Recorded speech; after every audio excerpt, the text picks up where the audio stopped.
Здравейте, аз съм Данчо и днес ще ви разкажа за Samsung Galaxy Tab 2. Това е 7-инчовата версия на таблета. Изключително удобно и приятно устройство. 7 инча, нито прекалено голям, нито прекалено малък. Просто перфектен за ежедневна работа, забавления и изключително изкусен в пътуването, тъй като разполага с 4000 мАh батерия, което го прави наистина издържлив, стига да сте го заредили. Разполага с слот за SIM карта. Използва нормална SIM карта, не е необходимо да имате микро SIM. Ето тук.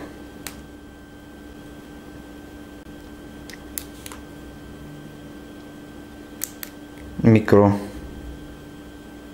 Memory Card слот. Може да поставите карта до 32 гигабайта. Липсват всякакви бутони във втората серия на таблета. Налице е стандартната VGA камера. Вдясно над него имаме бутона за включване, бутона за усилване и намаляване. Освен това, таблета е снабден с добра 3 мегапикселова камера. Ето тук. Изключително удобно е за държане, не се хлъзга, създава илюзия за алуминий, но мисля, че не е, за да е по-лек, е направен от пластмаса задния корпус. Нека да го включим и да разцъкаме. Важно е да отбележа и двата говорителя, които са наистина добри. Те се намират тук и тук, създават едно добро стерео. За какво може да ползвате таблета? Докато го разцъквах предходните няколко дни, забелязах, че е изключително удобен за Facebook. Винаги ще сте в контакт с любимите си хора. Бързо и лесно. Зарежда всичко. Наистина изключително удобен за работа. Предлага много добра клавиатура.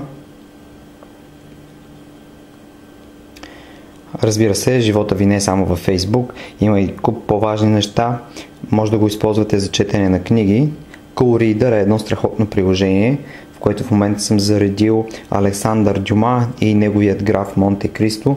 Една наистина невероятна книга. Виждате колко лесно може да прехвърляте. Бързо се преориентира в друг режим за четене. Необходимо е просто да изчакате, за да преформатира. Всичко става с лекота. Независимо до къде сте стигнали, преключвате с четенето и приложението запомня страницата, на която се намирате, чете абсолютно всички формати, в които може да се представите, че съществуват електронни книги. Наистина много добро приложение, напълно безплатно от маркета, казва се Cool Reader. Ако сте по-креативен, налице е Sketchbook, приложение от Autodesk, което може да свалите безплатно от маркета. Има и платена версия, която предлага малко повече възможности, отколкото безплатната. Приложението започва с празен лист, на който може да пишете, използвайки пръстите си. Разполага с много четки. Ето, примерно, да изберем някаква. Нека да го ориентирам така. Избирате цвят. Както ви обясних, има голям набор от четки, между които може да избирате. Аз си позволих да си поиграя и мога да кажа, че е много забавно. Ако наистина се занимавате с изкуство, би ви било и полезно.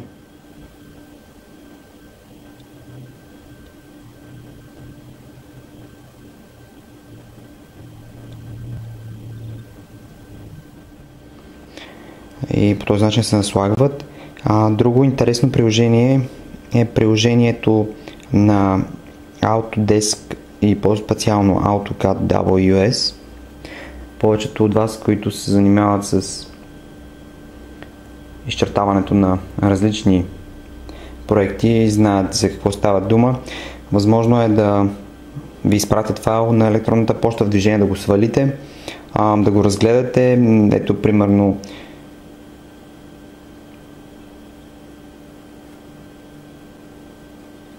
Това е файл, който показва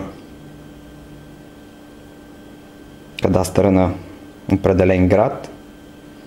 Виждате уличната регулация и всичко останало. Отново приложението разполага с различни слоеве, които може да включвате и да изключвате. Общо взето е абсолютно също както вашия компютър. Може и да печатате. Необходимо е определен принтер, но е възможно да експортирате до PDF, оттам да разпечатате PDF-а през Cloud Printing, нещо, което ще видите в едно от следващите ми видеа, свързани с този таблет и как може да печатате на виртуално всеки един принтер, който сте регистрирали в Google.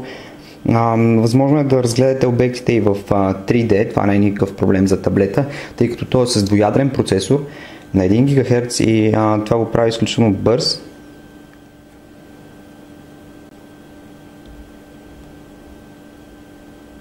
Възможно е да редактирате файловете в реално време, избирайки лентата с инструменти, да дочертавате нови, да си избирате в кой слой да се изчертават настоящите. И така, тези от вас, които се занимават с векторна графика, много добре знаят за какво става дума. Една наистина добра CAD система, която е безплатна, съвсем безплатна и може да я използвате само с една проста регистрация, необходима електронна поща. Друго интересно приложение е TrueSculpt, което е наистина интересно и започва всичко с една сфера, която е парче глина. Възможно е да изтегляте от нея, да вдлъбвате от глината. Необходимо обаче самия инструмент да бъде предварително зададен, избирайки силата, с която да работите. Сега ще ви покажа и нещо, което създадох съвсем за буквално няколко часа, имайки в предвид пълната ми нескопосаност, що се отнася до изкуство. Нека да заредим съществуващите файлове. Програмата е много добра, казва се TrueSculpt. Тук е един опит, който не е много добър, но е опит за пресъздаване на торс.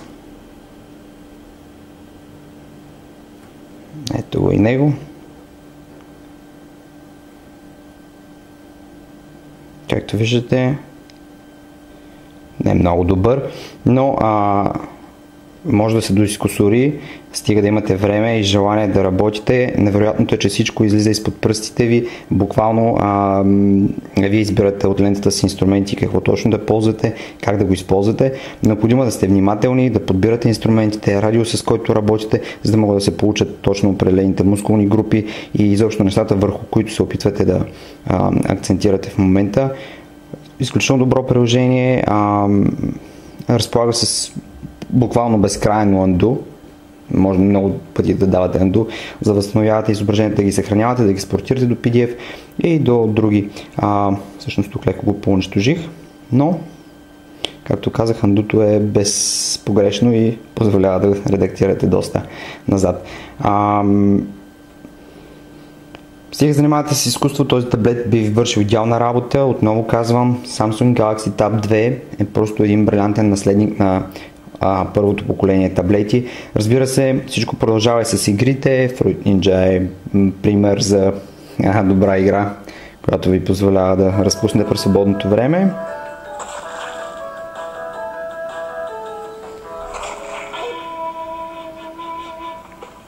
Всичко е изключително лесно и удобно.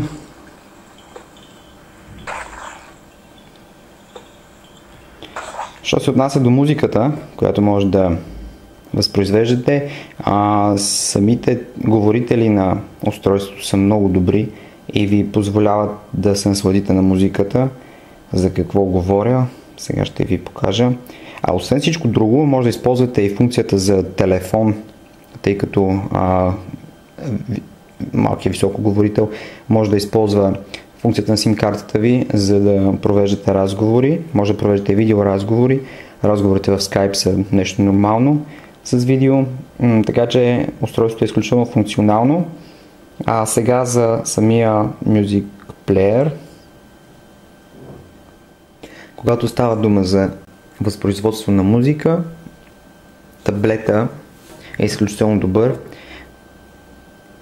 Ето тук са двата говорителя вляво, тук и тук. които пресъздават едно изключително добро стерео възпроизвеждане. Благодарение на тях може да се насладите на любимата си музика. Сега ще ги пуснем, за да чуете.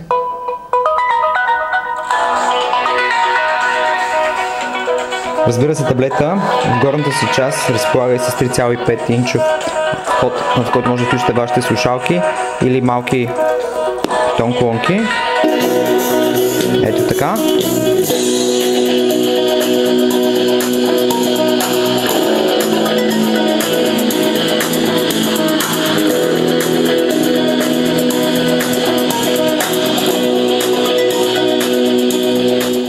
За да се насладите на любимата си музика.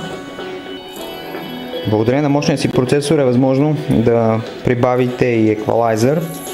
Има най-различни бустове, които спомагат за по-доброто възприемане на звука.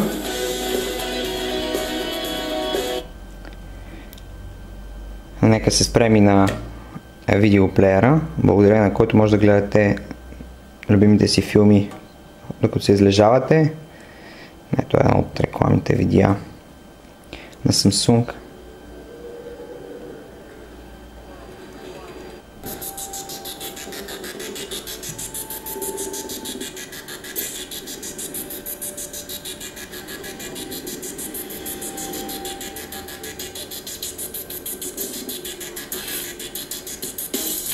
Дисплея е наистина голям, 7 инча са предостатъчни, за да гледате едно висококачествено видео на тях.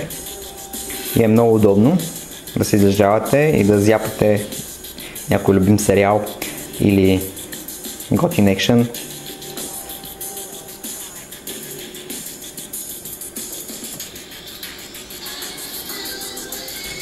Изобщо таблета е невероятен. А в следващото видео ще разберете как може да използвате това невероятно устройство и за вършене на сериозни дейности, като разпечатване на файл, който сте редактирали докато пътувате, и да направите така, че файла да ви чака или във вашия офис, или вкъщи, в зависимост от това къде искате да го получите. Стига да сте регистрирали принтер в Google Cloud. Буквално може да го направите на всеки един принтер, но това в следващото видео, което ще направим малко по-късно. Благодаря ви.